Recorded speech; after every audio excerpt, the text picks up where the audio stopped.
ಟಿವಿ5 ಕನ್ನಡ ವಿಸ್ತೃತ ವರದಿಯ ಬಳಿಕ ಎಚ್ಚೆತ್ತ ಅಧಿಕಾರಿಗಳು 20 ವರ್ಷಗಳಿಂದ ನೆನೆಗುದಿಗೆ ಬಿದ್ದಿದ್ದ ಯೋಜನೆಗೆ ಮರುಜೀವ ಬಂದಿದೆ. ಹುಬ್ಬಳ್ಳಿಯ ಅಂಕೋಲಾ ರೈಲ್ವೆ ಮಾರ್ಗಕ್ಕೆ ಡಿಪಿಆರ್ ಸಲ್ಲಿಕೆಯಾಗಿದೆ. ರೈಲ್ವೆ ಮಾರ್ಗಕ್ಕೆ 17 ಕೋಟಿ ರೂಪಾಯಿ ವೆಚ್ಚದ ಡಿಪಿಆರ್ ಸಲ್ಲಿಕೆ ಮಾಡಲಾಗಿದೆ. ರೈಲ್ವೆ ಮಂಡಳಿಗೆ ಡಿಪಿಆರ್ ಸಲ್ಲಿಸಿದ ನೈಋತ್ಯ ರೈಲ್ವೆ ಇಲಾಖೆ. ಬಯಲು ಸೀಮೆ ಕರಾವಳಿ ಸಂಪರ್ಕಿಸುವಂತ ರೈಲ್ವೆ ಯೋಜನೆ 1999ರಲ್ಲಿ ಅಂದಿನ ಪ್ರಧಾನಿ ಅಟಲ್ ಬಿಹಾರಿ ವಾಜಪೇಯಿ ಶಂಕುಸ್ಥಾಪನೆಯನ್ನ ಮಾಡಿದ್ರು. ಡಿಪಿಆರ್ ಸಲ್ಲಿಕೆಯ ಹಿನ್ನೆಲೆಯಲ್ಲಿ ಟಿವಿ5ಗೆ ಉತ್ತರ ಕರ್ನಾಟಕದ ಮಂದಿ ಅಭಿನಂದನೆಯನ್ನ ಸಲ್ಲಿಕೆ ಮಾಡ್ತಾ ಇದ್ದಾರೆ. ನೋಡಿ, ಇದು ನಿಮ್ಮ ಟಿವಿ5 ವರದಿಯ ಬಿಗ್ ಇಂಪ್ಯಾಕ್ಟ್ ಆಗಿದೆ. ಇದು ಬಯಲು ಸೀಮೆ ಕರಾವಳಿಯನ್ನು ಸಂಪರ್ಕಿಸುವಂತ ಒಂದು ರೈಲು ಯೋಜನೆ ಆಗಿತ್ತು. ಇದು ನೆನೆಗುದಿಗೆ ಬಿದ್ದಿತ್ತು. ಇದು ಕಾರ್ಯರೂಪಕ್ಕೆ ಬರಬೇಕು ಅನ್ನುವಂಥ ಒತ್ತಾಯವನ್ನ ಆ ಭಾಗದ ಜನ ನಿರಂತರವಾಗಿ ಮಾಡ್ತಾ ಇದ್ರು. 20 ವರ್ಷಗಳಿಂದಲೂ ಕೂಡ ನೆನೆಗುದಿಗೆ ಬಿದ್ದಿತ್ತು ಈ ಯೋಜನೆ. ಇದೀಗ ಮರುಜೀವವನ್ನು ಪಡ್ಕೊಳ್ತಾ ಇದೆ. ಈ ವಿಚಾರದ ಬಗ್ಗೆ ನಿಮ್ಮ ಟಿವಿ5 ಧ್ವನಿ ಎತ್ತಿತ್ತು. ಈ ವಿಚಾರದ ಬಗ್ಗೆ ನಿಮ್ಮ ಟಿವಿ5 ವರದಿಯನ್ನು ಬಿತ್ತರಿಸಿತ್ತು. ವರ್ಷಾನುವರ್ಷಗಟ್ಟಲೆ 20 ವರ್ಷದಿಂದ ಒಂದು ಯೋಜನೆ ನೆನೆಗುದಿಗೆ ಬಿದ್ದಿದೆ. ಅದು ಕಾರ್ಯರೂಪಕ್ಕೆ ಬಂದಿದ್ದೇ ಆಗಿದ್ದಲ್ಲಿ ಅದರ ಅನುಕೂಲವನ್ನು ಸಾವಿರಾರು ಜನ ಪಡಿತಾರೆ. ಹಾಗಾಗಿ ಇದಕ್ಕೆ ಸಂಬಂಧಪಟ್ಟಂತೆಗೆ ಏನು ಕಾರ್ಯಗಳನ್ನು ಮಾಡಬೇಕಾಗಿದ್ದೋ ಆ ಕಾರ್ಯಗಳನ್ನು ದಯವಿಟ್ಟು ಮಾಡಿ ಅನ್ನುವಂಥದ್ದು ನಮ್ಮ ಮನವಿಯೂ ಆಗಿತ್ತು, ಕಳಕಳಿಯೂ ಆಗಿತ್ತು. ಫೈನಲಿ ಇದೀಗ ಅದಕ್ಕೆ ಸಂಬಂಧಪಟ್ಟಂತೆ ವ್ಯವಸ್ಥೆಯನ್ನು ಮಾಡ್ತಾ ಇರೋದು. ಇದರಿಂದ ಅಧಿಕಾರಿಗಳು ಎಚ್ಚೆತ್ಕೊಂಡಿದ್ದಾರೆ. ಟಿವಿ5 ವರದಿಯನ್ನು ಬಿತ್ತರಿಸಿದ್ರಿಂದ ಈ ಕಾರಣಕ್ಕಾಗಿ ಅಲ್ಲಿನ ಜನ ಅಭಿನಂದನೆಯನ್ನು ಸಲ್ಲಿಸ್ತಾ ಇದ್ದಾರೆ ಟಿವಿ5ಗೆ.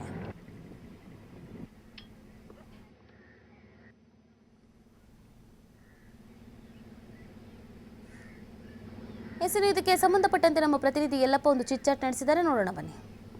ಕರಾವಳಿ ಮತ್ತು ಬಯಲು ಸೀಮೆಗೆ ಸಂಪರ್ಕ ಕಲ್ಪಿಸುವಂತಹ ರೈಲ್ವೆ ಸೇತುವೆ ಅಂದರೆ ಅದು ರೈಲ್ವೆ ಯಾವುದು ಅಂದರೆ ಹುಬ್ಬಳ್ಳಿ ಅಂಕೋಲಾ. ಈ ಒಂದು ಯೋಜನೆ ನೆನೆಗುದಿಗೆ ಬಿದ್ದು ಬರೋಬ್ಬರಿ 25 ವರ್ಷ ಕಳೆದಿದೆ. ಇಲ್ಲಿವರೆಗೂ ಮಾಡಬೇಕಾದಂಥವರು ಕಣ್ಣು ಮುಚ್ಚಿ ಕುಳಿತಿದ್ರು. ಈ ಸಂದರ್ಭಕ್ಕೆ ಟಿವಿ5 ಕಳೆದ ಕೆಲವು ದಿನಗಳ ಹಿಂದ್ಗಡೆ ಅಷ್ಟೇ ವಿಸ್ತೃತವಾದಂಥ ಒಂದು ವರದಿಯನ್ನು ಮಾಡಿತ್ತು.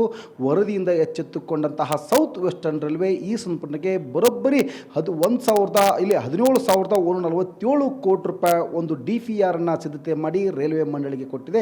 ಈ ಸಂಪುಟಕ್ಕೆ ನಮ್ಮ ಜೊತೆ ಮಾತನಾಡಲಿಕ್ಕೆ ಚೇಂಬರ್ ಆಫ್ ಕಾಮರ್ಸ್ನ ಮುಖ್ಯಸ್ಥರು ಮತ್ತು ರೈಲ್ವೆ ಸಲಹಾ ಸಮಿತಿಯ ಮಂಡಳಿಯ ಸದಸ್ಯರಿದ್ದಾರೆ. ಅವ್ರನ್ನ ನಾನು ಮಾತಾಡ್ತೀನಿ.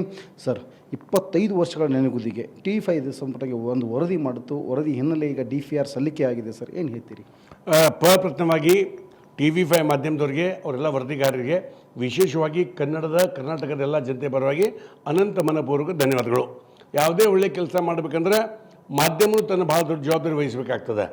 ಈ ವಿಷಯದಲ್ಲಿ ಸುಮಾರು ಸನ್ಮಾನ್ಯ ಗೌರವಾನ್ವಿತ ಪ್ರಧಾನಮಂತ್ರಿಯಾದ ಅಟಲ್ ಬಿಹಾರಿ ವಾಜಪೇಯಿ ಅವರೊಂದಿಗೆ ಅವರು ಪ್ರಧಾನಿ ಇದ್ದಾಗ ಶಂಕುಸ್ಥಾಪನೆ ನೆರವೇರುವ ಈ ಬಹಳ ಮಹತ್ವಪೂರ್ಣ ರೈಲ್ವೆ ಯೋಜನೆ 20 ವರ್ಷ ಆದರೂ ಆ ಕನಸು ನನಸಾಗ್ತಾ ಇರಲಿಲ್ಲ. ಇವತ್ತು ಸುದೈವ ಟಿವಿ5 ಒಂದು ಎಚ್ಚರಿಕೆ ಗಂಟೆ ಕೊಟ್ಟ ಮೇಲೆ ಇವತ್ತು DPR ಸಲ್ಲಿಕೆ ಆಗಿದೆ. ಬರೀ DPR ಸಲ್ಲಿಕೆ ಆದರೆ ಸಾಲದು. ಇವತ್ತು ವನ್ಯಜೀವನ ಮಂಡಳಿ ಆಗಲಿ, ಎನ್ವೈರ್ಮೆಂಟ್ಸ್ ಆಗಲಿ, ಆ ಕೊಂಕಣ್ ರೈಲ್ವೆ ಬಂದಾಗ ಯಾವುದೇ ಅಡೆತಡೆ ಬರೋದಿಲ್ಲ. ಉತ್ತರ ಕರ್ನಾಟಕ ವಿಷಯ ಬಂದಾಗ ಎಲ್ಲ ಅಡೆತಡೆ ಬರ್ತದೆ. ಯಾಕಂದ್ರೆ ನಮಗೆ ದೊಡ್ಡ ಪ್ರಶ್ನೆ ಆಗ್ತದೆ. ಆದ ಕಾರಣ ನಾ ಕೇಂದ್ರ ರೈಲ್ವೆ ಸಚಿವರಾಗಲಿ, ಸನ್ಮಾನ್ಯ ಪ್ರಧಾನಮಂತ್ರಿಗೆ, ನಮ್ಮ ಭಾಗದ ಕೇಂದ್ರ ಸಚಿವರೇ ಎಲ್ಲ ಸಂಸದರು ವಿನಂತಿ ಮಾಡ್ತೀನಿ, ತಾವು ಪಕ್ಷಾತೀತ ಹೋರಾಟ ಮಾಡಿ ಆದಷ್ಟು ಬೇಗನೆ ಈ ಭಾಗದ ಇದೊಂದು ಅತ್ಯಂತ ಮಹತ್ವಪೂರ್ಣ ರೈಲ್ವೆ ಯೋಜನೆಗೆ ಸಾಕಾರ ಮಾಡಬೇಕಾಗಿ ವಿನಂತಿ. ಮತ್ತು ಈ ಆಂದೋಲನ ಅಭಿಯಾನ ಮಾಡಿದ್ದಕ್ಕೆ ಟಿವಿ5 ಮಾಧ್ಯಮಕ್ಕೆ ಅನಂತ ಧನ್ಯವಾದಗಳು. Thank you sir.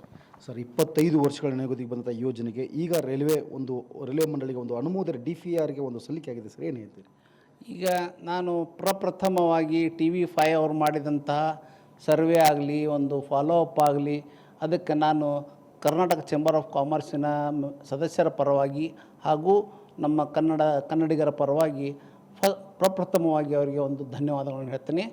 ಈ ಒಂದು ಪ್ರಾಜೆಕ್ಟು 1/1/2000ದಿಂದ ಪ್ರಾರಂಭವಾಗಿದೆ. 25 ವರ್ಷ ಆದ್ರೂ ಅದಕ್ಕೊಂದು ತಾರ್ಕಿಕವಾಗಿ ಇದು ಸಿಕ್ಕಿರಲಿಲ್ಲ. ಈ ಟಿವಿ5 ಅವರ ಒಂದು ಫಾಲೋಅಪ್ನಿಂದಾಗಿ ಅದು ಈಗ ಒಂದು DPR ರೆಡಿಯಾಗಿದೆ. 17,000 ಕೋಟಿ ರೂಪಾಯಿ ಅಂದಾಜು ವೆಚ್ಚದಲ್ಲಿ ರೆಡಿಯಾಗಿದೆ. 17,000 ಕೋಟಿ ವೆಚ್ಚದಲ್ಲಿ ರೆಡಿಯಾಗಿದೆ. ಅದನ್ನು ಒಂದು ಈಗ ಅದು ಅವರು ಮತ್ತು ಮೊದಲು ಒಂದೇ ಲೈನ್ ಇತ್ತು, ಈಗ ಅದನ್ನು ಡಬಲ್ ಲೈನ್ ಮಾಡ್ತಾ ಇದ್ದಾರೆ. ಅದು ಒಂದು ಒಳ್ಳೆಯ ಕೆಲಸ. ಲೇಟ್ ಆಗಿದ್ದಕ್ಕೂ ಮತ್ತೊಂದು ಲೈನ್ ಸಿಕ್ಕಂಗೆ ಆಗುತ್ತೆ ನಮಗೆ. ಬಟ್ ಆದಷ್ಟು ಬೇಗನೆ ಆಗಬೇಕು. ಅಲ್ಲಿ ಎನ್ವಿರಾನ್ಮೆಂಟಲಿಸ್ಟು ಮತ್ತು ಅದು ಏನು ಪ್ರಾಬ್ಲಮ್ ಇದೆ, ಅದು ಸೆಂಟ್ರಲ್ ಗೌರ್ಮೆಂಟ್ ಅದನ್ನು ಫ್ರೀ ಮಾಡಿಕೊಟ್ರೆ ಮತ್ತು ನಮಗೆ ಕೊಂಕಣ್ ರೈಲ್ವೆ ಥ್ರೂ ಬಾಂಬೆ ಮುಟ್ಲಿಕ್ಕೆ ಭಾಳ ಅನುಕೂಲ ಆಗ್ತೈತೆ ಅಂತ ಹೇಳ್ತೀನಿ. ಮತ್ತು ಕೊಂಕಣ್ ರೈಲ್ವೇದಲ್ಲಿ ನೀವು ಟ್ರಾವೆಲ್ ಮಾಡೋದು ಒಂದು ಅಮೇಝಿಂಗ್ ಇದು. ಅಲ್ಲಿಂದ ನೀವು ಎನ್ವಿರಾನ್ಮೆಂಟ್ ನೋಡಲಿಕ್ಕೆ ವೆಸ್ಟರ್ನ್ ಘಾಟ್ಸ್ದಲ್ಲಿ ಟ್ರೈನ್ ಹೋಗೋದು ನೋಡೋದು ಅಂದರೆ ಅದೊಂದು ಅವಿಸ್ಮರಣೀಯ ಒಂದು ಅನುಭವ ಆಗುತ್ತೆ. ಅದನ್ನು ಅನುಭವಿಸೋಕ್ಕೆ ನಾವು ಈ TV5ದವರು ಫಾಲೋ ಅಪ್ ಮಾಡಿದ್ದಾರೆ ಅಂತ ಹೇಳಲಿಕ್ಕೆ ಇಚ್ಛೆಪಡ್ತೀನಿ. ನನ್ನ ಹೆಸರು Ravindra S Baligar, secretary, Karnataka chamber of commerce, Hubli.